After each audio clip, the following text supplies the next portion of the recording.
What brings me joy is creating leaders. I believe the reason that I was born, the reason God created me was to create at least 1 million leaders before I die. So that's my passion. If you ever got an email from me, you notice that my salutation says lead well. Yes, it does. And that's not part of my signature. Every time I send an email, I have to type that in so that I'm reminded of my purpose is to not tell you how to lead, but give you the tools so that you can lead well, whatever that looks like for you, because I believe that everyone is a leader. They just haven't been unleashed. Welcome to Black Businesses Matter, a podcast about why Black businesses matter and the benefits of collaborating and advocating for Black businesses to drive impact. Each episode, we will cover legacy, hope, Black joy, funding sources, cultural shifts, equity, and so much more. We will provide inspiration and action while spreading some joy to a thriving community of Black business owners and leading thought leaders. Black Business Matters podcast is produced by the L3 Agency, a culturally sensitive influencer marketing and communications firm in Chicago, where relationships are our currency, passion is our profit maker, and people are our bottom line. I'm Larvetta Lofton, your host and founder of the L3 Agency. Welcome to another episode of Black Businesses Matter. I'm super excited about our next guest. We've been trying to get him for quite some time, but we have him here because he is super busy. He is the Chief Economic Inclusion Officer as well as General Counsel at the YWCA Metropolitan Chicago. And he's also going to share about their newest initiative of the Breedlove Center, which is how we were connected, but through his same role, but definitely has expanded. So, Robert Johnson, welcome to the show. Thank you so much, Larvetta. How have you been?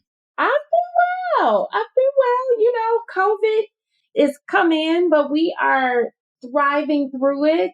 And thanks to just a lot of things that we have had the opportunity to do. And Robert will talk a lot about that, but we're doing well. We're doing well, Robert. And it's crazy because we're on this podcast talking, but you and I, we've been trying to get on each other's calendar.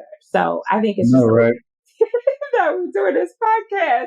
It just means good people are doing good work because we all busy. There's a lot of stuff that needs to be done. Exactly. You are so right, Robert. So, Robert, tell us about your journey. I know that while I've given this title, I do want to hear about your journey to now. And I know you've helped so many businesses. So I definitely want to hear your journey.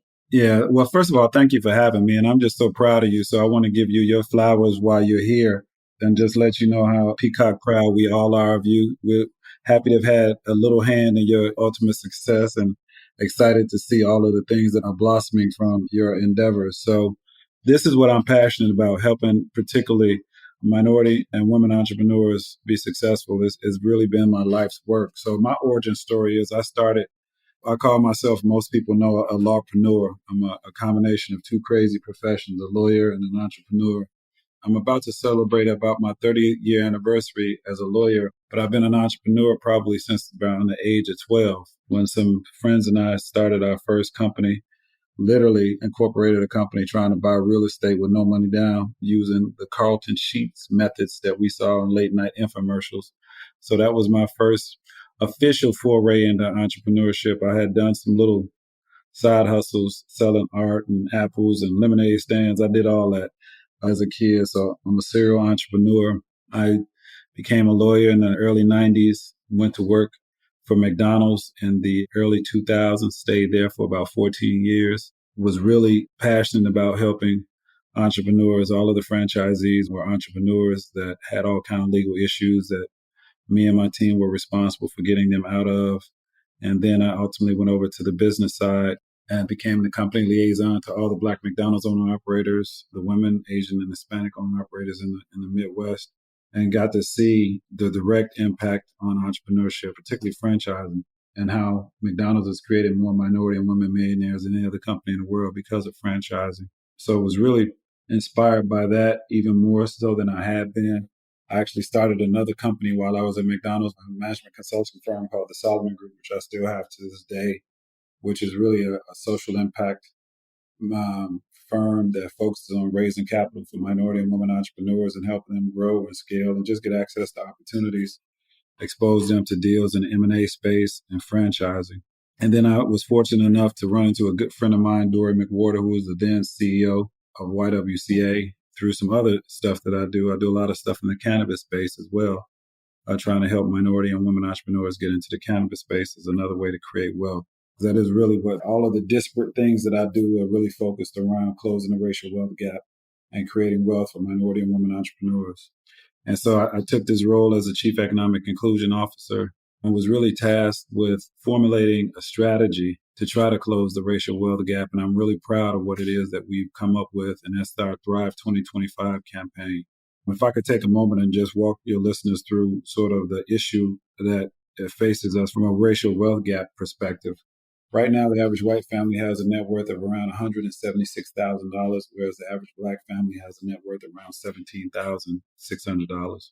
So white folks have about 10 times the wealth of black families, and Asian and Hispanic families are not much better off than us. So when you look at that, that constitutes about a $12 to $14 trillion opportunity. And then to put that in perspective, $12 trillion is the GDP of Canada. So if we're able to just bring ourselves into parity with our white counterparts, you're talking about adding another country, the second largest country in the world from an economic standpoint, to our economy. That's how much we're excluded from financial opportunity. So let that sink in for a minute. And the wealth gap is really comprised of three primary components. About 16% of it is as a result of lack of access to high growth, high demand careers. About 32% of it is as a result of lack of access to affordable homes and appreciating neighborhoods. And about 50% of it is as a result of lack of access to scalable, saleable businesses in our community. So at the Economic Empowerment Institute, our mission is to take every individual and to empower every individual, and taking them from surviving to thriving to catalyzing. And so when we launched our Thrive 2025 campaign, it was really around addressing those three barriers to wealth creation. So the first goal is to get 1,000 people into high growth, high demand careers by 2025. The second goal is to get 1,000 people into affordable homes and appreciating neighborhoods by 2025. And then the third goal is to launch or fund 1,000 scalable, saleable businesses. And that third component is how we met. One of the things that we were focused on when you talk about scalable, saleable businesses in our community, of the 3.7 million Black businesses that exist in our community, 96% of them are solopreneurs. It's just one person out there hustling, trying to get it going. And you can't sell or scale any of those businesses. So, the way you create wealth as an entrepreneur is by selling your business. And that's something that's foreign to us because we don't own a lot of stuff, so we're reticent to even think about selling it. We're trying to own stuff in the first place. But that's the way business works. You got to have what's called a liquidity event. You got to sell that business. That's how you extract the value out of it. But you can't sell the business if it's just you, because you are it. That can't be replicated by another owner. So when we look at the landscape of our business of entrepreneurship, Black women like yourself are the fastest growing group of entrepreneurs at a rate of 4 to 1. But you all are the least likely to get funded at a rate of 0.0006% of all of the venture capital and private equity dollars that go out there. Black women don't receive, a decimal point worth of it.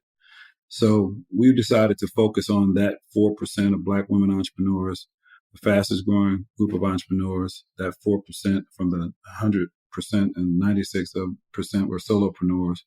So we look to find established Black women entrepreneurs like yourself who have had the opportunity to grow their business and pass the 5 or 6 year mark, whatever it is, but often have never had any, as I said, significant investment of capital, and to concentrate on helping these women get to the next level, to the elusive million plus mark. And the way we wanted to do that was unique. And we launched this accelerator called the Breedlove Accelerator as part of our Breedlove Center for Entrepreneurship. And Breedlove is Sarah Breedlove was the maiden name of Madam C.J. Walker, who was the first Black female millionaire and arguably one of the first Black millionaires in the United States. And she was just a phenomenal example of grit, resilience, and just determination to be successful, and also had a deep commitment to the community. So her legacy inspired us to launch this accelerator to help Black women grow through opportunities for their businesses to grow through M&A, mergers and acquisition, which is a foreign concept for most people in our community, franchising for all the reasons that I alluded to earlier, and then making sure that we did everything we could to get them access to capital, help them develop strategic partnerships, provide mentorship opportunities, and really take them through a curriculum that was designed to rapidly accelerate their business. And we've been fortunate enough now, in particular, to bring in some world-class people from Wall Street and Main Street. So, Robert, I want to pause for a second because what you've given us is a mouthful. Okay.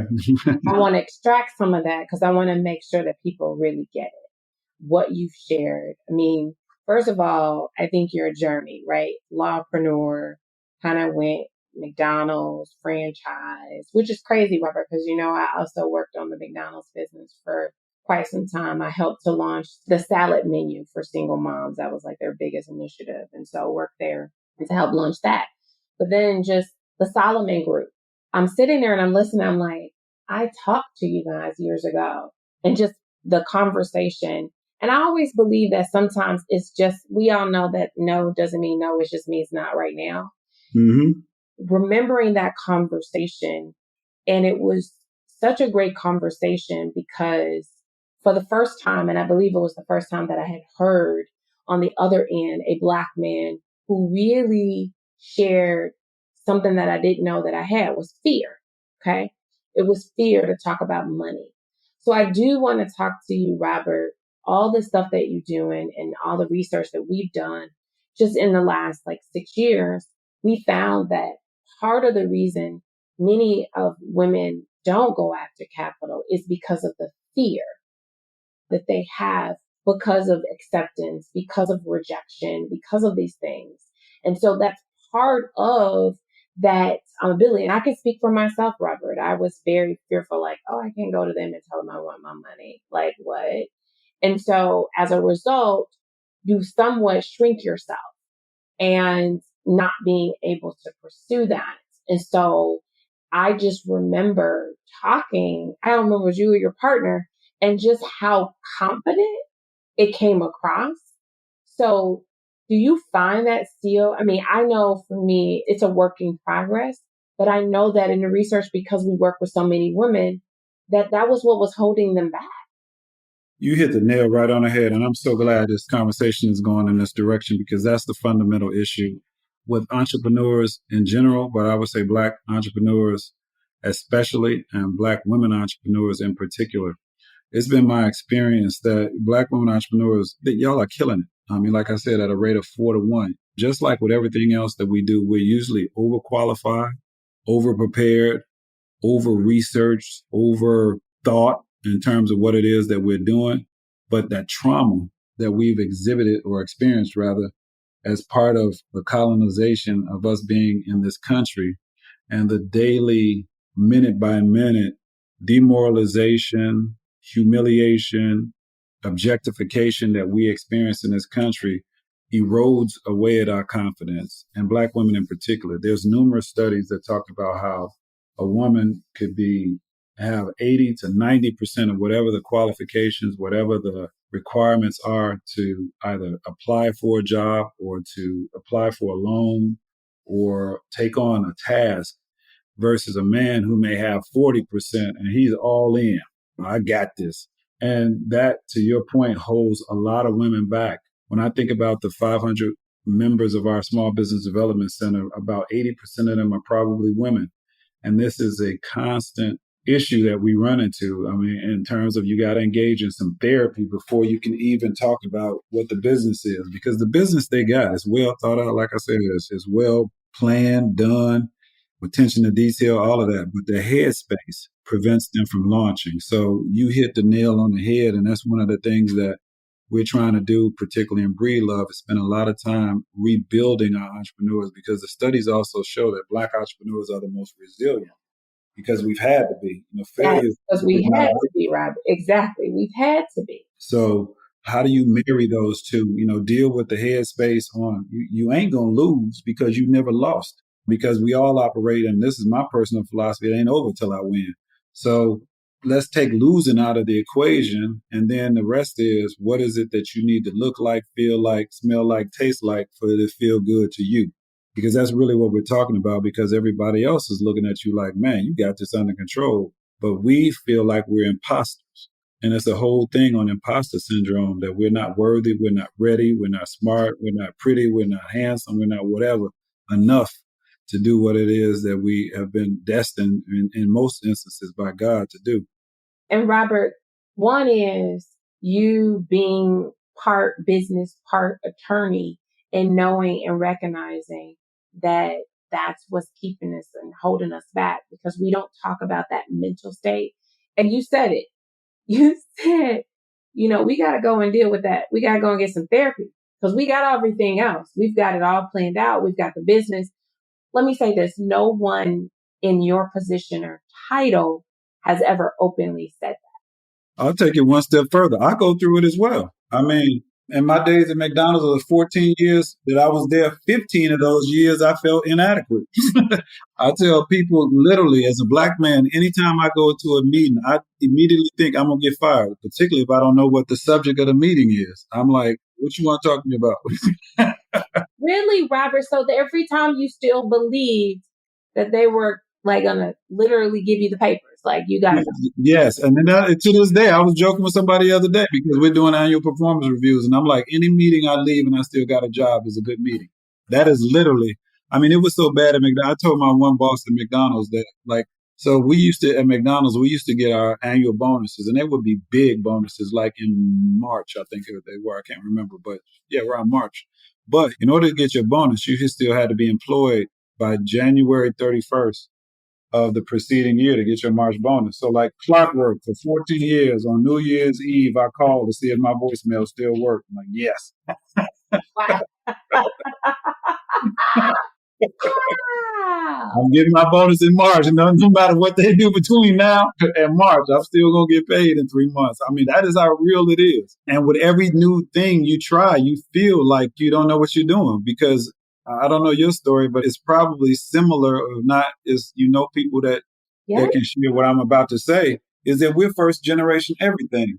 I'm first generation college, first generation law school, first generation, not necessarily entrepreneur, because we've all been entrepreneur, but the idea of entrepreneurship that we get as a people is Mark Zuckerberg and Jeff Bezos and Elon Musk. And that ain't who we got. We ain't that. So it took me until about 10 years ago to realize that my mother and grandmother who raised me and my grandfather were entrepreneurs. My mother and grandmother cleaned white people's houses their whole life.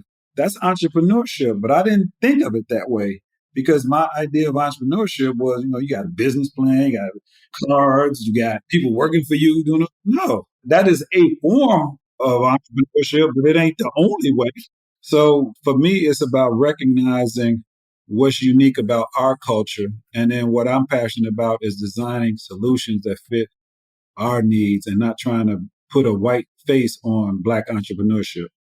When you bring that up, I love that you level set and said it's not necessarily Black women, Black men are challenged with that. So I'm glad that you level set that, because when we really talk about this real space of authenticity, that's what we love to talk about. Let's be real and authentic so that we can really, I think, the more authentic we are, the more, I believe, the more we do create access for each other. I just think that that's really what it is. And I think the imposter syndrome, I believe, showed up and it kept us in bondage and created imposters for us to not be able to advance in these areas of entrepreneurship. Because when you talk through, like my dad, we had my mom, they're both entrepreneurs in their own right. We had an ice cream shop, we had a moving company. And I was just literally, Robert, was like, oh, that job didn't work out. Let's go make some money. That's what it was first. Like, oh, okay, that didn't work out. Oh, they let me go. So let's go find some money. And so what's crazy about it is that I think in a lot of women, you are either laid off for whatever reason, and you were sometimes forced into entrepreneurship as Black women. Absolutely. I mean, that's what I call it. Most people are either accidental or unintended entrepreneurs. Very few people wake up and say, I'm going to just create a hard ass job where I got a crazy boss and unstable income. Not many of us sign up for that. It is usually because either we see a problem or an opportunity that needs addressed, or we're unintended or accidentally become an entrepreneur because we got laid off, downsized, right sized, whatever you want to call it, fired, or we got tired, in the case of women, got tired of training some man or man after man to teaching them how to do the job that they were doing to get that person promoted over them. And they's like, forget this, I quit. Or got tired of bumping their head against it's not even glass, but it's a porcelain ceiling because you can't really see through that because we really don't know what's on the other side of that. People like to say it's glass, but that implies that you can see through glass. We really don't even know what's on the other side of that ceiling. We just see a ceiling. So that's why what you're doing is so important. Black businesses matter because they do. And we need to have these conversations to show people the different types of entrepreneurship and show that, just because I may be over here, I started just where you are and probably even further behind. I grew up in Fort Heights, which is the poorest suburb in the nation. So I don't have a Harvard education and I don't have a Ivy League pedigree, but I've hired more people from Harvard and Ivy Leagues that have worked for me than probably the average person, and saw that they put their pants on one leg at a time. And what I would argue and would always say, give me one street dude is worth 5 Harvard dudes any day. And if it's a sister from the street, she worth 10 Harvard dudes. So that don't impress me. And that's why, again, I say putting the black entrepreneurship is critical because we built this country, like literally. So we were all at one point entrepreneurs. We just weren't getting paid. We literally, anything that could be done, we knew how to do it. So we need to address the trauma and arrest that trauma and revive our ancestral memories of how great artisans, craftspersons, architects, builders we were because we built this country. But what's preventing us from being able to access that greatness is that trauma. It's interesting because what you brought it up earlier, and I want to go back to it. So for you, Robert, you talk about Black wealth and you share you didn't necessarily grow up that way, but who introduced you to that Black wealth of what Black wealth looks like? It's funny. My life is a dichotomy because I love money. I love wealth just like anybody else. And I pursued it my whole life in various forms and time. But I also have a love for my people. And as I said, I grew up in Fort Heights, but my address that I grew up on was 1107 Park Avenue. And if you know anything about Park Avenue, that is like the rich in New York. Park Avenue. I lived there. Yeah. I mean, I didn't live on Park Avenue. To be clear, I lived in New York. Well, I lived on Park Avenue in Fort Heights, so it was two cities, fourth suburb of the nation, but I grew up in Park Avenue. Didn't really realize that I was poor because I had a decent life, what most people would call middle class. I never wanted for anything. It's not like I was like on Good Times where every week somebody was like, damn, damn, damn. That wasn't my life. But when I went to college, I literally went to a private college, the only college I ever visited. I didn't have any money for it. It was God who wanted me to go to that college. In fact, I'm having dinner with the president of the college, new black president, tomorrow night. But Knox College in Galesburg, Illinois, where the tuition back then was $13,000 a year, and this was in the late 80s. So that was a lot of money that was more money than my whole family made. So again, it was no clear path as to how this was going to get paid for. But long story short, I literally went to school with people whose families own countries. It was that much wealth at that school. And that's when I realized, okay, this is another game out here being played. So I need to learn what these folks know and try to bring it back to my people. And that is really why my company is called the Solomon Group, because at every stage of my learning, I try to bring it back to my people and share what I've been fortunate enough to glean from having access to information and opportunity that other people haven't had. And that's really why the company is called the Solomon Group, because Solomon was the wisest man that ever lived, but he lost his way, got caught up. And what it teaches us is that, wisdom without integrity, wisdom without discipline and consciousness will bring you down and bring about your downfall. So that's what I've been focused on, is trying to create wealth because that people that talk to us about everything else in our community but wealth. They're coming to talk about your health. They'll talk to you about credit. They'll talk to you about getting a home. They'll talk to you about starting a business. But why can't we say the word wealth? I mean, there's literally I'm sure you can count the number of times in your life that somebody that's talked to you about how you become wealthy and said the word wealth. They might put generational wealth. No, I'm just talking about wealth right now. We're talking about generations later, but I'm talking about how do you become wealthy right now? You can't worry about generations if you ain't wealthy right now. That's good, Robert. That's really, really good. And I say that because you're absolutely right. We didn't have conversations about wealth, which is one of the reasons why when I started this podcast, I said I want to showcase thriving businesses, thriving leaders, people that literally said, hey, I've experienced this and we're thriving through it. Because we've heard the story. I love when you said the story of struggle, because good times is that, right? And like, that's it. And we see so much of the struggle and not being able to see more of the thrive and bringing it back to people and building that wealth gap. Because it's sad, Robert, because as I was growing up, my dad was a driver for a living. And so he told me about the rich people and they would call him, but he would say how mean they were. So in my mind, I thought rich people were mean. He just put that seed in me. So it kept me from really understanding that, right? And understanding that, guess what? You could be a rich person that's nice, right? Right. You could, but at the moment, that was all that I had to hold on to. Like, I didn't have anything beyond that.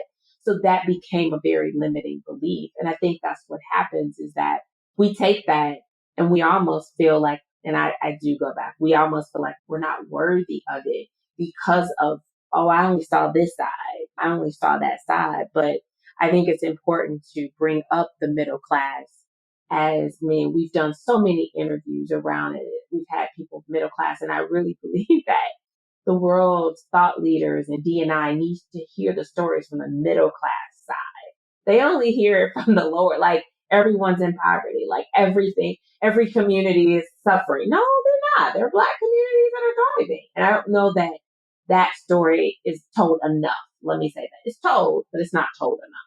You're so right. And that's I want to bring light to that because we always focus on the downtrodden, which, don't get me wrong, structural racism is impacting them in ways that is crushing, but it's also impacting others at different levels in ways too that is crushing. But they've managed to navigate despite the systemic racism that is designed to kill us all, to the point that there's about 18 million Black millionaire households in the United States right now. That is something to be proud of. Unfortunately, there's only 12 Black billionaires in the world, but we have a growing Black millionaire class, which is starting to be able to flex some of its financial muscle. But the stark reality is that we still, from an overall wealth perspective, are roughly the same at the same place that we were at the end of Reconstruction. Black GDP constituted about 0.05% of GDP. In 1880, whatever the year Reconstruction is, in 2020, it's still 0.05% in terms of the United States GDP. There was a recent Urban Institute study that came out a couple of months ago that talked about here in the Chicagoland area, the number of Black businesses that we need in the Chicagoland area just to be at parity with what we represent from a population standpoint. We represent roughly around 17% of this Chicagoland population, but only 2% of the businesses, which is roughly around 2,100 Black businesses in the Chicagoland area.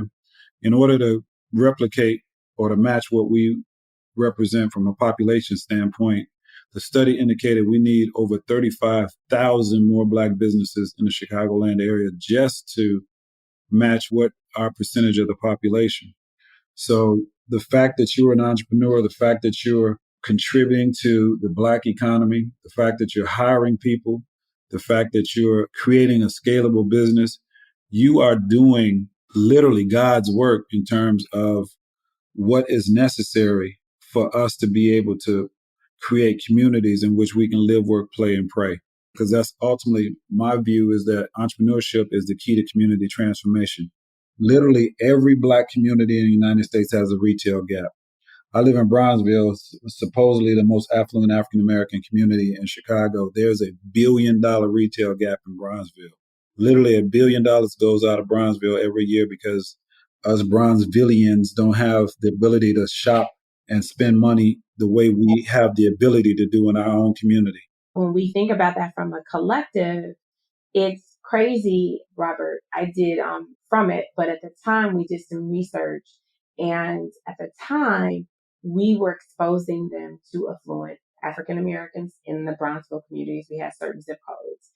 And our colleague at the time, he was blown away and said, like, real talk, you just said it. He was like, I didn't know there were affluent African Americans in Bronzeville. I thought it was all poverty. And he lives in Naperville, right? Mm-hmm. But he was so honest about it and transparent about it.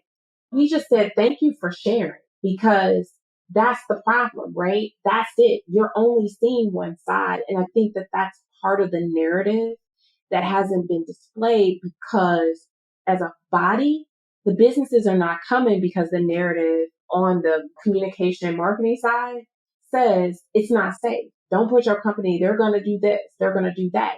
And that is a problem. But he was blown away. He could not believe that we had people in there that were sending their children to private schools that shared that they would donate $1,000 a month to a local organization. Like, he was blown away. And the reason why it was so good for them to hear, Robert, was that we had them in a separate room listening in. So it was real time reaction. Like, right. It wasn't like, oh, okay. No, it was like, he literally was like, I was blown away. And he wasn't. Now, here's the thing. He was from the southwest side of Chicago, but, and then moved to the city, had a family, they moved to Naperville. But everything from his job, his workplace, to everything is, this is the worst place to be in. And so that's the narrative, which is, fast forward, when I think about what you're doing at YWCA, it's part of that, because that is the YWCAs. I know when I was growing up, and all of them, they played a role in that. They played a role in creating a space for family, right? It was family, it was businesses, it was that. And so how do we get back to that? Because I feel like that's what we lost, and we knew that was there. Families knew they could go there, right? There's still food pantries, sure, but there were places where you could literally go to find a job. Like, I could just go in there and say, hey, we're looking for a job. Those places don't exist. Yeah, I think it's a loss of community in general. I mean, that's one of the things that we're endeavoring to do as we re-engage after COVID, is to get, we have 3 strategic initiatives that are part of our Economic Empowerment Institute. One is to deepen engagement in the community. The second one is to focus on how we could touch more people. We call it focusing on the top of your funnel. And then the third is, how do we make sure that we're focusing on the main things that we're good at that the community needs? In other words, focusing on our core. But that piece that you raised up is really around, how do we deepen our engagement with people? And I always say that it starts with love. You got to love people to do the work. You got to love people to be willing to help them, because once they know that you love them, then they'll open up and engage and tell you really what it is that they're struggling with, so that you don't need to make assumptions. Because although we're the most studied people come in and they poke us and they prod us and treat us like lab animals, but then they walk away like, okay, it's just an academic exercise, because they don't love us. So for us that are in the community, we got to love the community, so that when we're learning from the community, we're trying to hear what they say they need, match it with what we see they need, and go out and find those solutions that work for them and not make them feel like they're less than, because we all are laboring under this system of systemic racism. So there, but for the grace of God, go I. It could be me on the other side of this chair next month needing some help. And so that's why I like to say I take Wall Street and bring it to MLK. So I learned from the venture capitalists and the private equity folks. And I'm like, okay, that's how y'all do it over there. Well, that ain't going to work in my community, but this part of it will. So let me take a piece of that. Let me take a piece of this. So what we're doing is unique. It's bespoke. We cobble together stuff that works for micro entrepreneurs. We don't have $1 billion companies in our community. We barely have $1 million companies, but they need help and support too. So what does that look like on our level? Because we're going to build $1 billion brand out of Breedlove. That's what Breedlove was built to do, is to build the first Black $1 billion brand. And we're going to do that. Yeah, you are, because that's what you do, Robert. You know that, right? So Yeah. that's what you do. So it's going to happen. It is definitely going to happen. And I got a taste of it. So the fact that I got a taste of it, and just, we know in church, the preachers, they say, touch the neighborhood and high five them, right? So I've been able to touch it to know that and be able to get some of that billionaire love. And what we built now, and as an alumna of Breedlove, we have even more stuff in store for you all, because it's about creating that community. Going back to what you said before, we are our brothers and sisters keeper. We got to make sure that we look out for each other, that we support each other, and create our own village. We need to create this Black ecosystem, because to the point that you were making earlier about the individual who didn't realize that there were individuals in our community that had these skills, abilities, talents, and resources. There's tons of them, but we just don't know who they are. Just like there's more people that need to know about you and your business. We need to figure out how to make sure that folks know your story and what it is that you're passionate about and what it is that you can provide. And then who it is that is your customer. We need to create connection points between all of those things. It's just basically Black Wall Street 2.0 or 3.0, whatever version we're on now. Because when we had to be insulated because of segregation, we had to support each other. Now that we are scattered among the four winds, we go off and do our own thing, and everybody's building in an island. We need to bring this stuff back together and say, okay, yeah, you can still have your thing over here, but come back to the mothership. Come back to the motherland and build a motherland. If you look at every other group, that's what they do. They may go off and do whatever they're going to do, but if they do, they bring those resources back. You see the Hispanic folks, they come over here to the United States, they work, but where they sending their money? Back to Mexico. Every other group does that, except for we leave and then we take our money with us. We don't invest back in our community. That's true. And I will ask you this question as we close, because this is the question we ask every time. It always brings me chills, because I'm always amazed when people respond to this. What brings you joy, Robert? What brings me joy is creating leaders. I believe the reason that I was born, the reason God created me, was to create at least 1 million leaders before I die. So that's my passion. If you ever got an email from me, you notice that my salutation says lead well. Yes, it does. And that's not part of my signature. Every time I send an email, I have to type that in so that I'm reminded of my purpose is to not tell you how to lead, but give you the tools so that you can lead well, whatever that looks like for you, because I believe that everyone is a leader. They just haven't been unleashed. My goal is to unleash that passion for your leadership. It's like, everybody watches these zombie movies where one person gets infected and then they bite somebody, and then they bite somebody and they bite somebody. And before the 10 minutes into the movie, you got a whole zombie apocalypse going on. Well, I think we can do that same thing with leadership. If I can infect somebody with the desire to lead well, and they can affect somebody and they can affect somebody, we can create that army of leaders that are going to change the world. Man, Robert, that right there just gave me chills, because I will tell you this, about 8 years ago, maybe 9 years ago, I was struggling in the business, and literally God gave me the scripture of the last shall be first and the first shall be last. And that God was raising up an army of leaders, and that they're leaders that, in celebrityism, but they're doing things. And I think of that for you, Robert. That's what I think of. Those are individuals that, for whatever reason, they're behind the scenes, not necessarily behind the scenes in the sense of lacking, but they're behind the scenes creating leaderships and producing leaders.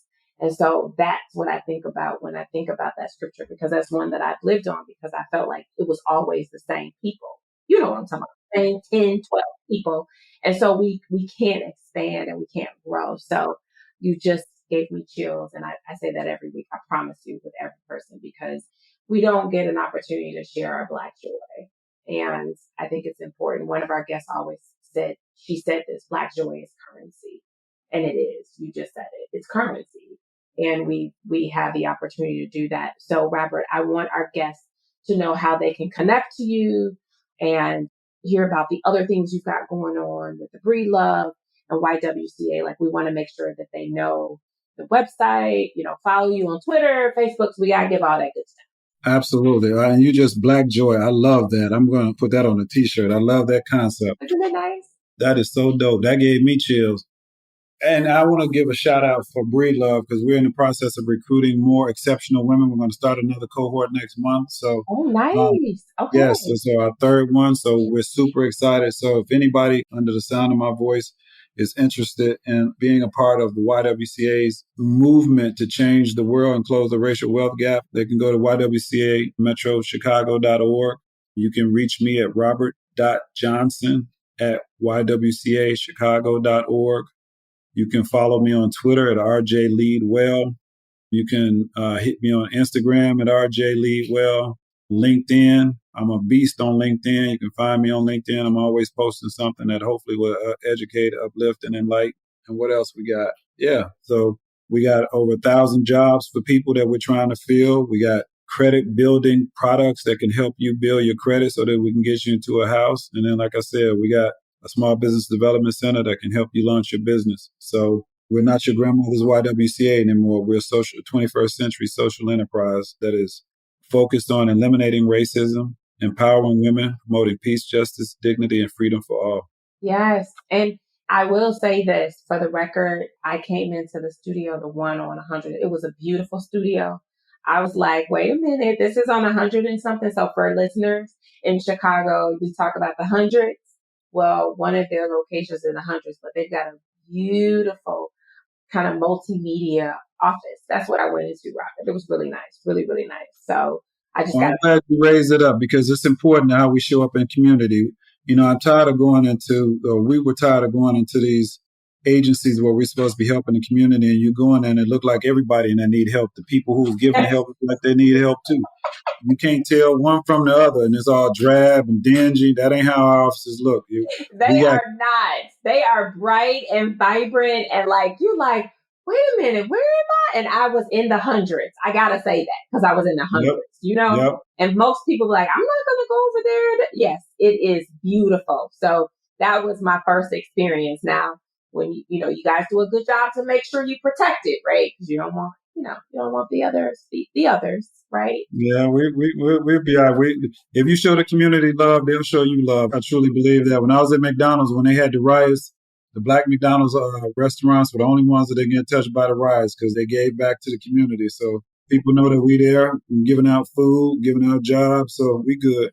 The only question I wanted to say, Robert, before we wrap up is, I know in the last Breedlove, you guys were focused on food. Is there industry that you're focused on in this next one?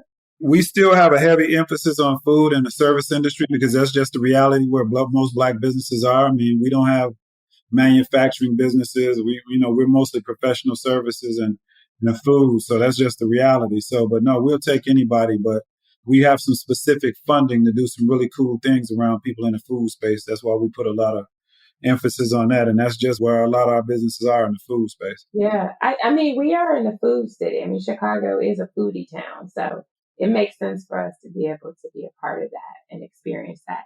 So I just want to thank you, Robert, for being a guest on Black Businesses Matter. It took us a while to get here, but I just could not let this season go without having you because we've been talking about Black wealth and you just came in, crushing us with the numbers and really empowering us to understand that. And I'm so glad you are here and part of our season 2 because this is what we've been talking about all throughout season 2. And Cecilia was on here last week and she repped you. So I said, we cannot let one of my sisters rep one of our key investors and just contributors of our own success. I couldn't do it, Robert. It wasn't going to happen. I was like, we're going to get them. We're going to get them. Well, I appreciate your persistence, your patience, and your professionalism. I'm so proud of you. Like I said, I'm peacock proud.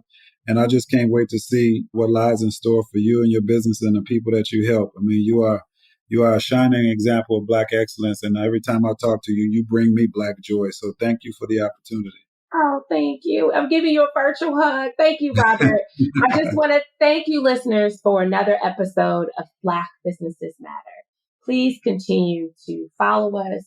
We have an Instagram handle that is Black Businesses Matter Podcast, where we have some of our other episodes. So please tune in, And just remember to support and advocate for Black businesses. Thank you for joining us this week on Black Businesses Matter podcast. Make sure you subscribe to our podcast wherever you listen so you will never miss a show. You can also follow us on social media at the L3 Agency and at Larvetta Speaks. If you love the show, leave a rating so that we can continue to bring you impactful episodes. You can also take the pledge and order our merch at our website at thell3agency.com. THEL3agency.com. Thanks for listening and see you next week.